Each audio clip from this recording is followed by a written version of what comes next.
James Sheridan was your classic definition of a Glasgow gangster. On the day that he was released from jail, he had been ambushed by people he knew and had his leg and fingers off.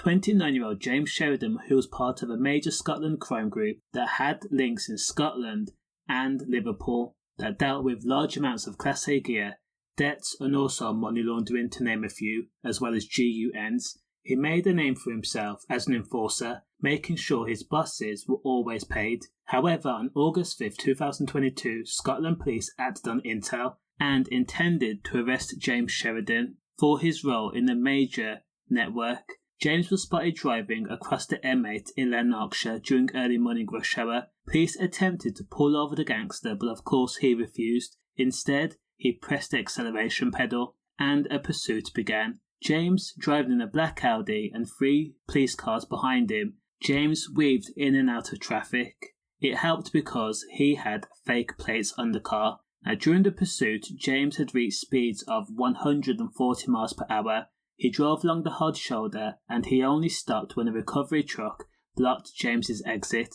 When James was arrested, he told police he could not stop because he was warned if he was caught, he would be in trouble. In the aftermath, James's home was raided and police found £104,000 in dirty cash as well as cannabis. He was sentenced to 18 months. Now, while in jail, James must have had an epiphany because he let his criminal pals know that he was out of the criminal organisation and wanted a fresh start with his partner.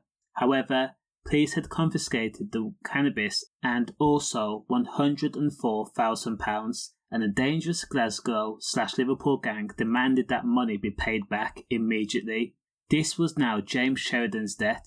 However, James was not a man to back down, and he explained the situation was, it is what it is. So the gang boss ordered a hit on James. Now, James was released from HMP Lomos on the 16th of May 2023. The clan members lay in wait, watching James leave the jail. He was then tailed back to his home address, while James settled into his home in Coultbridge for the very first night along with his partner. However, a gang of men, including Ross Al-Galani, had taken the front door clean off from James's house and stormed the house, running from room to room and hallways and then up the stairs. James Sheridan was found in a bedroom along with his partner Samantha Cook. Surprised, armed with large machetes, the warning was given. James's right leg was targeted, hacked and jabbed, 2 fingers were taken, and his head and body were also targeted too. During the melee, Samantha attempted to call the police. It actually connected. The gang then took 2 of her fingers.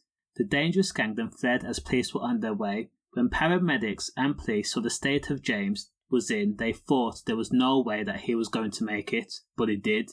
Now, because James Sheridan was a madman through and through, a few days after the incident, James, who had not long got out of surgery to have his leg gone, he was recorded from the hospital bed saying, "Take the fingers, take the leg, but you will not take my life, you bunch of dafties." The main person responsible, Ross Al-Galani, he was jailed for 16 years for the incident. We'll probably cover that story next, but stay safe.